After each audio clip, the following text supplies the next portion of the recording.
Om Shanti. Good morning. 11 दिसंबर 2020 के ईश्वरीय महावाक्य अर्थात मुरली सुनते हैं।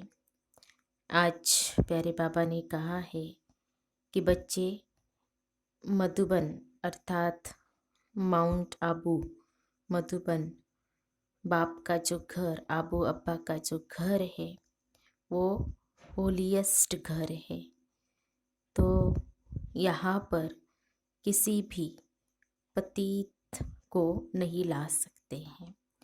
तो ये बाबा ने कहा है। और फिर बाबा ने कहा है कि इस ईश्वरीय मिशन में जो पक्के निश्चय बुद्धि बच्चे हैं उनकी निशानियाँ बाबा ने बताई हुई है। तो बाबा ने कहा है कि वो निंदा स्तुति मान अपमान सब में समान रहेंगे और किसी को भी आत्मा के रूप में देखेंगे, उनकी दैहिक दृष्टि नहीं होंगी। स्त्री पुरुष साथ में रहते हुए कमल पुष्प समान रहेंगे। तो और भी बाबा ने बहुत सारी निशानियाँ बताई हैं। तो हम सुनते हैं प्यारे बाबा के मधुर महावाक्य विस्तार से सुनेंगे। अर्थात ईश्वरीय महावाक्य अर्थात बाबा की मीठी मुरली सुनते हैं। तो आज बाबा कहते हैं, मीठे बच्चे, Madhuban holiest of the Holi बाप का घर है। यहाँ तुम किसी भी पतित को नहीं ला सकते। बाबा ने कहा, मीठे बच्चे, Madhuban holiest of the Holi बाप का घर है। यहाँ तुम किसी भी पतित को नहीं ला सकते। आज की मुरली में प्रश्न है, इस ईश्वरीय मिशन में जो पक्के निश्चय बुद्धि है उनकी निशानियाँ क्या होंगी। इस ईश्वरीय मिशन में जो पक्के निश्चय बुद्धि है उनकी निशानियाँ क्या होंगी। तो उत्तर है, बाबा ने कहा, वे स्तुति निंदा सब में धीरज से काम लेंगे।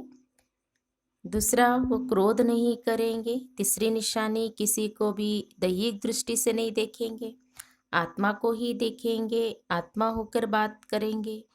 चौथी निशानी बाबा ने बताई कि स्त्री पुरुष साथ में रहते कमल फूल समान रहेंगे। पांचवी निशानी बताई, किसी भी प्रकार की तमन्ना अर्थात इच्छा नहीं रखेंगे। मुरली में गीत बजा है, जले न क्यों परवाना। ओम शांति।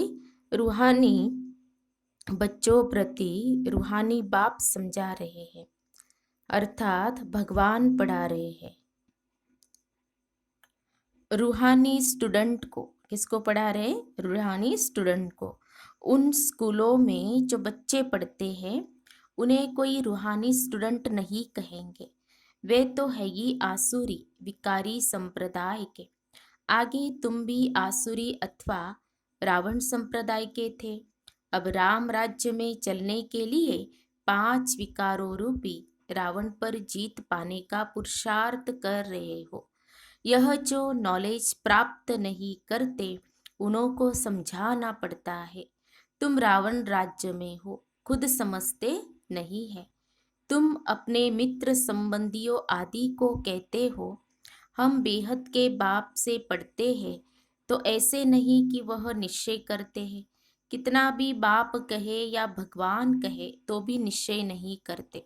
नए को तो यहाँ आने का हुक्म नहीं है। बिगर चिट्ठी व बिगर पूछे तो कोई आ भी नहीं सकते, परंतु कहाँ कहाँ कोई आ जाते हैं। यह भी कायदे का उल्लंघन है। एक एक का पूरा समाचार नाम आदि लिख पूछना होता है, इनको भेज देवे। फिर बाबा कहते, भले भेज दो। अगर आसुरी पति दुनिया के स्टूडेंट होंगे तो बाप समझाएंगे। वो पढ़ाई तो विकारी पतित पढ़ाते हैं, ये ईश्वर पढ़ाते हैं। उस पढ़ाई से पाई पैसे का दर्जा मिलता है। भल कोई बहुत बड़ा इम्तिहान पास करते हैं, फिर कहाँ तक कमाते रहेंगे। विनाश तो सामने खड़ा है, नेचुरल कैलामिटीज भी सब आने वाली है। यह भी तुम समझते हो। जो नहीं समझते हैं उन्हों को बाहर विजिटिंग रूम में बिठाए समझाना होता है। यह है ईश्वरीय पढ़ाई। इसमें निश्चय बुद्धि ही विजयंती होंगे, अर्थात विश्व पर राज्य करेंगे। रावण संप्रदाय वाले तो यह जानते नहीं। इसमें बड़ी खबरदारी चाहिए। परमिशन बिगर कोई भी अंदर आ नहीं सकता। यह कोई घूमने फिरने की जगह नहीं है। थोड़े समय में कायदे कड़े हो जाएंगे, क्योंकि यह है holiest of the holy. Shiv Baba को इंद्र भी कहते हैं ना। हाँ, शिव बाबा को इंद्र भी कहते हैं ना। तो यह इंद्र सभा है। 9 रत्न अंगूठी में भी पहनते हैं ना।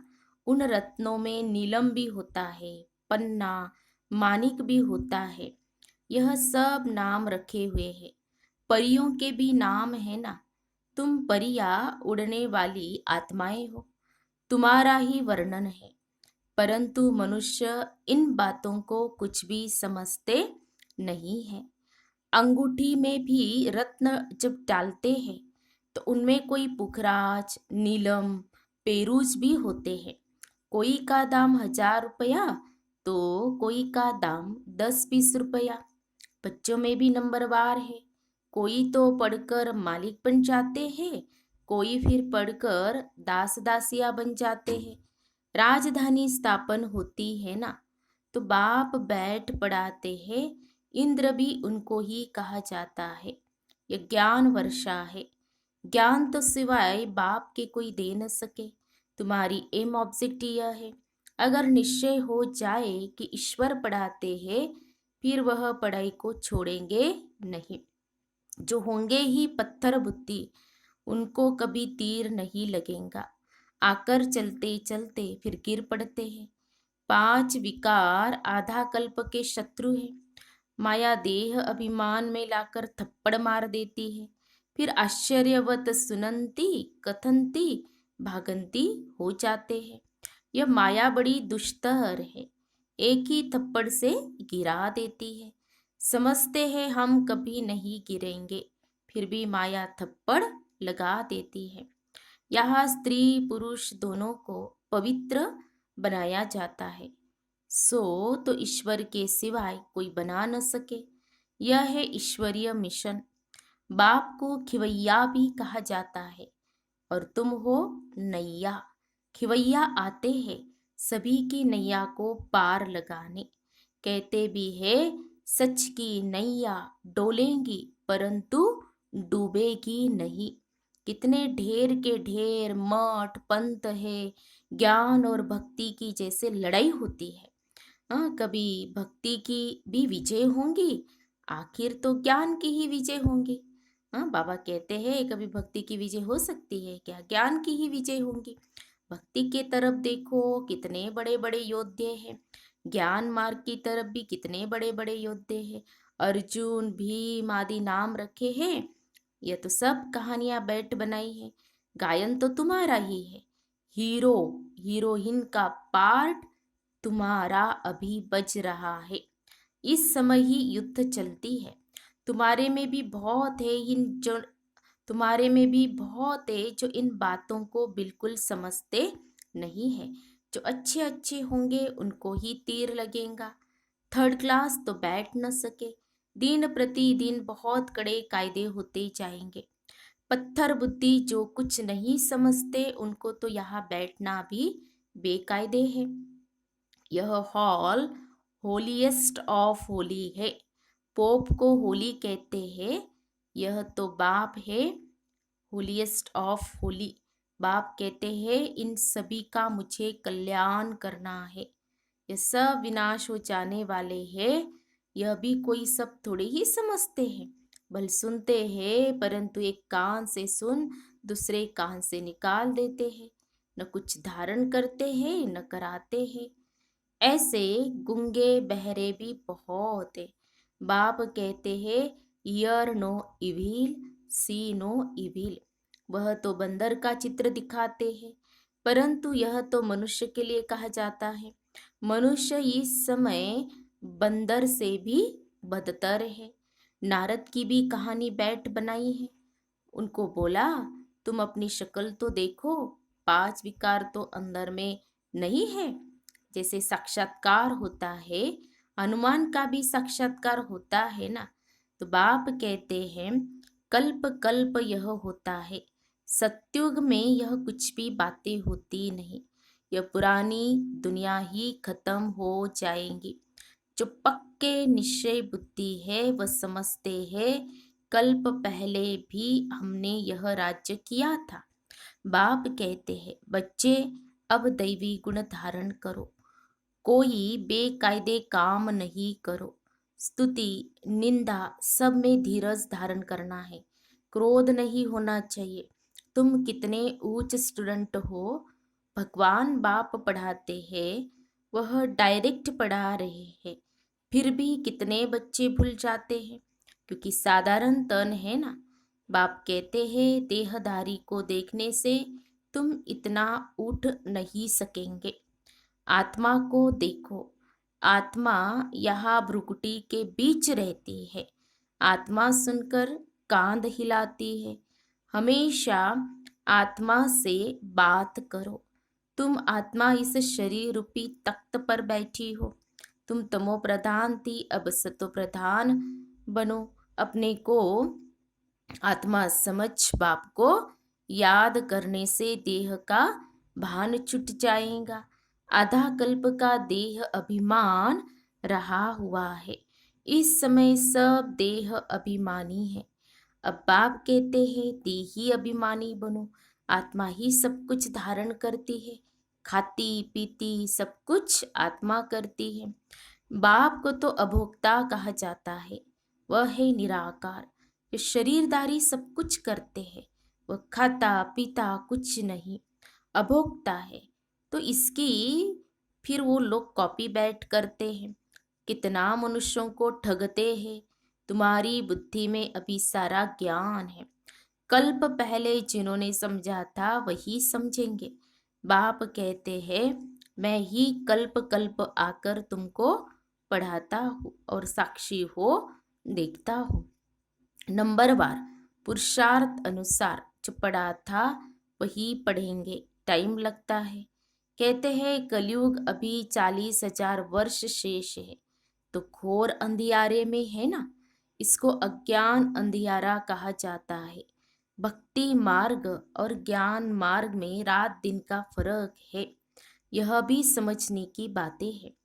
बच्चे बड़ी खुशी में डूबे हुए रहने चाहिए। सब कुछ है, कोई तमन्ना नहीं। जानते हैं, कल्प पहले मिसल हमारी सब कामनाएं पूरी होती है, इसलिए पेट भरा रहता है। जिनको ज्ञान नहीं, उनका थोड़ी पेट भरा रहेगा। देखो बाबा ने कहा, जिनको ज्ञान नहीं उनका पेट तो भरा नहीं रहेगा। कहा जाता है, खुशी जैसी खुराक नहीं। जन्म जन्मांतर की राजाई मिलती है। दास दासी बनने वालों को इतनी खुशी नहीं रहेंगी। पूरा महावीर बनना है। निशानियां बता रहे बाबा। दास दासी वालों को इतनी खुशी नहीं रहेंगी। हाँ, बाबा जो इतना रोज रोज आकर के ज्ञान रत्न देते हैं, माया हिला न सके। बाप कहते हैं, आँखों की बड़ी संभाल रखनी है, क्रिमिनल दृष्टि न जाए। बाबा कहते हैं, आँखों की बड़ी संभाल रखनी है, क्रिमिनल दृष्टि न जाए। स्त्री को देखने से चलायमान हो जाते हैं। अरे तुम तो भाई बहन कुमार कुमारी हो ना, फिर कर्मेंद्रिया चंचलता क्यों करती। बड़े बड़े लखपति करोड़पति को भी माया खलास कर देती है। गरीबों को भी माया एकदम मार डालती है। फिर कहते, बाबा हमने धक्का खाया। अरे 10 वर्ष के बाद भी हार खा ली। अब तो पाताल में गिर पड़े। अंदर में समझते इनकी अवस्था कैसी है। कोई कोई तो बड़ी अच्छी सर्विस करते हैं। कन्याओं ने भी भीष्म पितामह आदि को बाण मारे हैं। गीता में थोड़ा बहुत है, यह तो है ही भगवानुवाच। अगर कृष्ण भगवान ने गीता सुनाई तो फिर ऐसा क्यों कहते मैं जो हूँ जैसा हूँ, कोई विरला जानते हैं। कृष्ण यहाँ होता तो पता नहीं क्या कर देते। कृष्ण का शरीर तो होता ही है सत्युग में। यह नहीं जानते कि कृष्ण के बहुत जन्मों के अंत के शरीर में मैं प्रवेश करता हूँ। कृष्ण के आगे तो झट भाग सब भाग आए। पोप आदि आते हैं तो कितना झुंड जाकर इकट्ठा होता है। मनुष्य यह थोड़े ही समझते कि इस समय सब पतित तमो प्रधान है। कहते भी है, हे पतित पावन आओ, परंतु समझते नहीं कि हम पतित हैं। बच्चों को बाप कितना अच्छी रीति समझाते हैं। बाबा की बुद्धि तो सब सेंटर्स के अनन्य बच्चों तरफ चली जाती है। जब जास्ती अनन्य बच्चे यहाँ आते हैं तो फिर यहाँ देखता हूँ, नहीं तो बाहर में बच्चों को याद करना पड़ता है।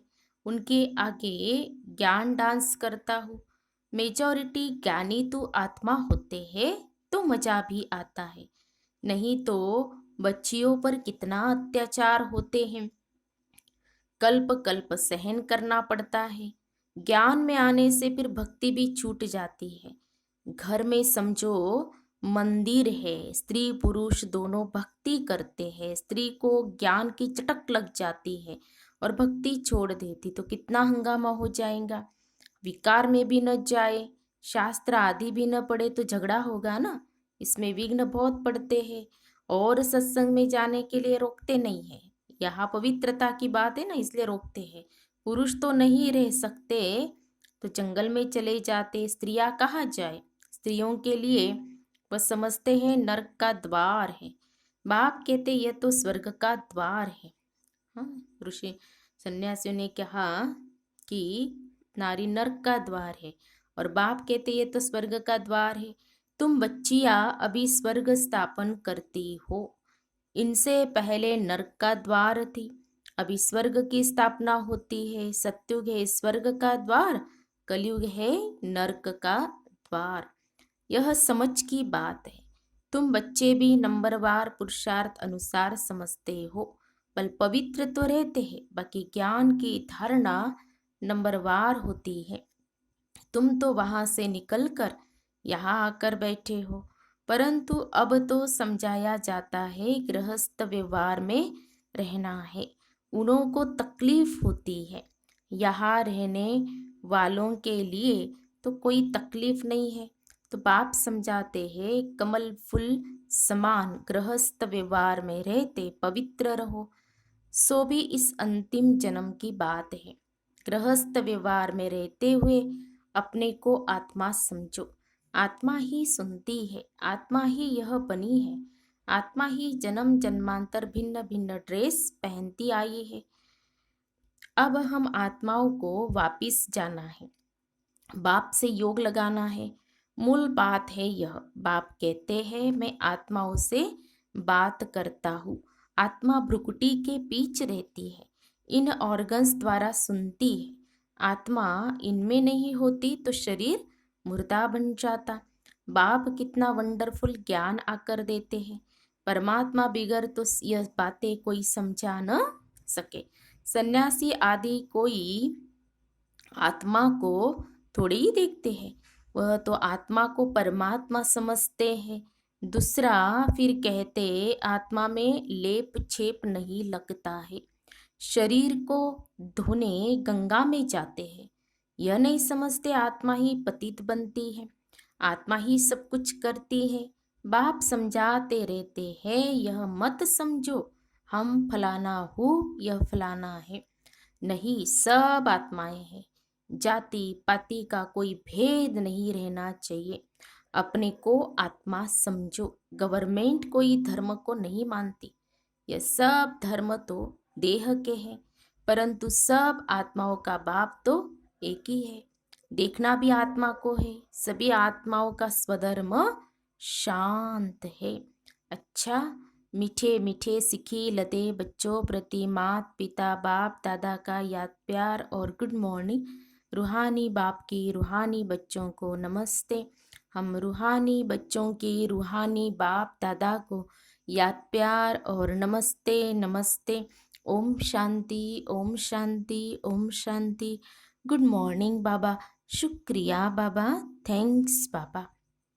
फिर धारणा के लिए मुख्य सार। आज की मुरली का सार 2 पॉइंट में। पहली पॉइंट है, जो बात काम की नहीं है उसे एक कान से सुन दूसरे से निकाल देना है। Hear no evil see no evil. बाप जो शिक्षाएं देता है उसे धारण करना है। दूसरी पॉइंट, कोई भी हद की तमन्नाएं नहीं रखनी है। आंखों की बड़ी संभाल रखनी है। क्रिमिनल दृष्टि न जाए। कोई भी कर्मेंद्रिय चलायमान न हो। खुशी से भरपूर रहना है। फिर आज की मुरली में बाबा का वरदान है, अटेंशन रूपी घृत द्वारा आत्मिक स्वरूप के सितारे की चमक को बढ़ाने वाले आकर्षण मूर्त भव। अटेंशन रूपी घृत द्वारा आत्मिक स्वरूप के सितारे की चमक को बढ़ाने वाले आकर्षण मूर्त भव। स्पष्टीकरण है, जब बाप द्वारा नॉलेज द्वारा आत्मिक स्वरूप का सितारा चमक गया तो बूझ नहीं सकता, लेकिन चमक की परसेंटेज कम और ज़्यादा हो सकती है। यह सितारा सदा चमकता हुआ सबको आकर्षित तब करेगा जब रोज अमृत वेले अटेंशन रूपी घृत डालते रहेंगे। जैसे दीपक में घृत डालते हैं तो वह एक रस जलता है, ऐसे संपूर्ण अटेंशन देना अर्थात बाप के सर्वगुण व शक्तियों को स्वयं में धारण करना। इसी अटेंशन से आकर्षण मूर्त बन जाएंगे। स्लोगन है, बेहद की वैराग्य वृत्ति द्वारा साधना के बीज को प्रत्यक्ष करो। स्लोगन है, बेहद की वैराग्य वृत्ति द्वारा साधना के बीज को प्रत्यक्ष करो।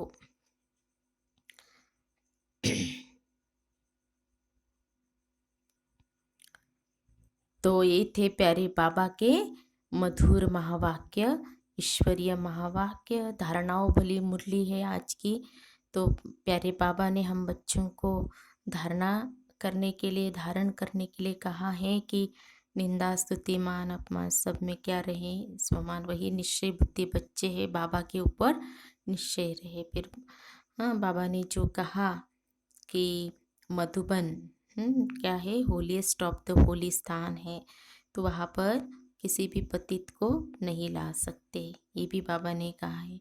एक दिन आएगा सबको मालूम पड़ जाएगा कि सभी तीर्थों में महान तीर्थ कौन सा है, आबू है। आबू अब्बा का घर कहते हैं ना, अपने सच्चे पिता। फिर बाबा ने कहा मुरली के अंदर कि सच की नैया हिलेंगी डुलेंगी लेकिन डूब नहीं सकती, हिलेगी डोलेगी लेकिन कभी भी डूब नहीं सकती है, क्योंकि सत्यम शिवम सुंदरम, सच्चे दिल पर साहब राज। और फिर बाबा ने जो अटेंशन रखने के लिए कहा है कि आत्मिक स्वरूप का जो सितारा है, तो अमृत वेले अगर हम अटेंशन का जो घृत डालते रहेंगे तो हमारा जो आत्मिक स्वरूप का जो सितारा है वो और भी क्या हो जाएगा, चमक उसकी बढ़ती जाएगी, आकर्षण में बनता जाएगा।